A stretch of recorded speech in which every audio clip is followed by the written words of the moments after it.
The distress beacon had been transmitting for 17 days. By every law of the Concorde, that meant the crew of the Virex 9 were already dead. Commander Threxel knew it, the bridge officers knew it, even the junior analysts, pretending not to, knew it too. Rescue protocols were clear. After 5 days without acknowledgement, the mission was classified as unrecoverable. After 10, it was memorialized. After 15, it was forgotten. Yet the beacon still pulsed. A lonely, automated cry drifting through a dead region of space human designated as the Kepri Void, a place so empty, so warped by gravitational scars, that even long-range sensors behaved like frightened animals. No trade routes crossed it, no patrols entered it, and no one, absolutely no one, answered distress calls from inside it. Except the Virex 9 had been forced there. Ambushed, disabled, dragged across the void by something massive and unseen. Threxel stared at the tactical display, his mandibles tightening. The enemy fleet hung in the darkness around them like patient predators, black, angular ships with hulls that absorbed light rather than reflected it. The Zalcor devourers, raiders, slavers, executioners. They had not fired in days. They were waiting. The Virex 9 drifted helplessly, engines gutted, shields flickering weakly. Life support was rationed to the minimum. Food reserves were nearly gone. Medical bays were full. The crew, once proud officers of the Concorde Defense Coalition, now sat in silence, listening to the faint hum of failing systems. "No rescue is coming," whispered Navigation Officer Saloon, her voice brittle. No one contradicted her. The Concorde would not risk ships here, not for one cruiser, not for a species that had already written them off as lost. Threxel exhaled slowly. "Maintain beacon transmission," he ordered, though the words tasted hollow. "Commander," said Tactical Officer Kron, "Zalcor ships are repositioning, they're tightening the perimeter." Threxel knew what that meant. The Devourers were done waiting. They would board soon, take prisoners, strip the ship, kill the rest. He straightened his uniform anyway. "Broadcast final message," he said, "to the Concorde, to anyone listening." The comm officer hesitated. "Sir, bandwidth is limited." "Then keep it simple." The message went out across the void, weak and fading. "This is the Concorde cruiser Virex 9, engines disabled, crew trapped, no rescue expected. We held as long as we could." The beacon continued to pulse. The Zalcor ships began to move. Massive forms slid through the darkness, their hulls rippling like living things. Boarding craft detached, accelerating toward the helpless cruiser. Energy signatures spiked. Threxel closed his eyes. This was how it ended, not in glory, not in battle, but in quiet inevitability. Then the void screamed. Not audibly, but through every sensor, every instrument, every instinct. Space itself twisted, gravity spiked, then inverted. The stars stretched into impossible lines as something tore its way into existence.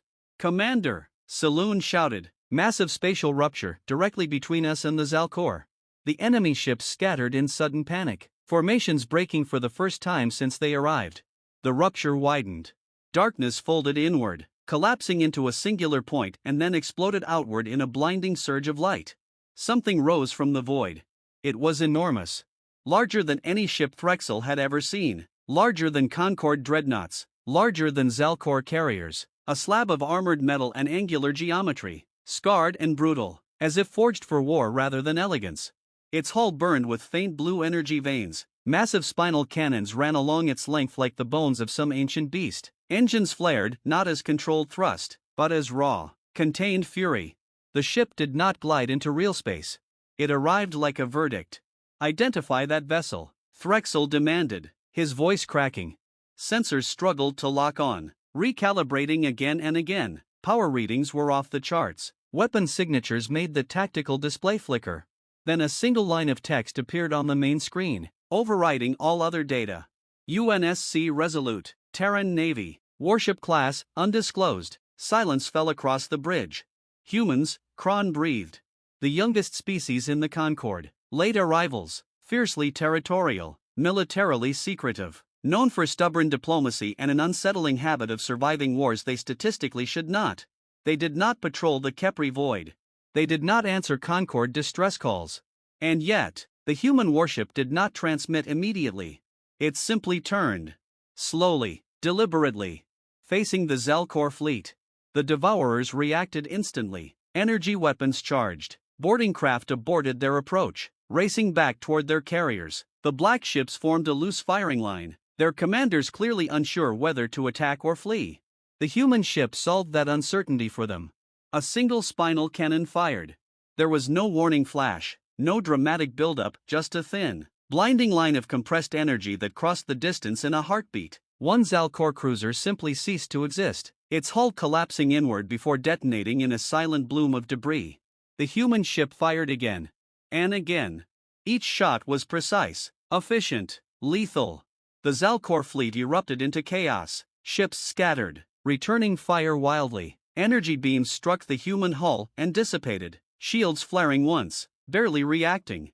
"Commander," Saloon whispered, they're not even maneuvering." The Resolute advanced straight into the enemy formation. Close-range weaponry came online, turrets rotated, unleashing streams of kinetic fire that shredded Zalcor ships apart. Missiles followed, smart, adaptive, impossible to evade. One by one, the Devourers died. Some tried to flee. The human ship did not pursue immediately. Instead, a communication channel opened. Audio only. A calm, steady voice filled the bridge of the Virex 9. "This is Captain Elias Ward of the Terran Navy warship Resolute." The voice paused just long enough to let the name sink in. "We received your distress beacon." Threxel found his voice with effort. "Terran vessel, we believed no one would answer." Another pause. "Yeah," Captain Ward replied quietly, "so did they." The human ship surged forward. What followed was not a battle. It was an execution. The Resolute moved with brutal confidence, tearing through the Zalcor fleet. No wasted shots, no hesitation. Enemy vessels vanished in controlled explosions, their weapons silenced before they could fire. One Zalcor carrier attempted a desperate ramming maneuver. The human ship fired its engines, not to evade, but to meet it. The collision tore the carrier in half. Debris scattered across the void. Within minutes, the battlefield was silent. Only wreckage remained. The Resolute finally slowed, turning back toward the crippled Virex 9. Tractor beams extended, stabilizing the Concorde cruiser. Repair drones launched in swarms, already working to patch hull breaches and reroute power. A new transmission came through, this time video. Captain Ward appeared on the screen. Human, tall, scarred, wearing a dark uniform marked by insignia Threxel did not recognize. His eyes were tired, but sharp. "You held out longer than most," Ward said. "Sorry we took so long." Threxel bowed his head deeply. "Captain, we believed rescue was impossible." Ward gave a thin smile. "Yeah, that's usually when we show up." Medical teams followed. Supplies, engineers. The Virex 9 crew watched in stunned silence as humans moved through their ship with practiced efficiency, fixing what Concorde doctrine had deemed irreparable. Later, much later, Threxel stood beside Ward in the Resolute's observation deck, staring out at the quiet void. "Why?" Threxel asked at last. "Why come here? This region isn't under Terran protection." Ward didn't answer immediately. "Years ago," he said finally, "we lost a ship out here. Beacon kept transmitting. No one came." He turned, meeting Threxel's gaze. "So we made a rule. If a beacon's still calling, someone's still alive. And as long as that's true, rescue is never impossible." The Resolute turned its prow toward the stars. Behind it, the beacon finally fell silent, not because it was abandoned, but because it was no longer needed. In the depths of the void, a truth spread quietly through frightened fleets and whispered channels. When humans said no rescue was coming, it meant the enemy hadn't arrived yet.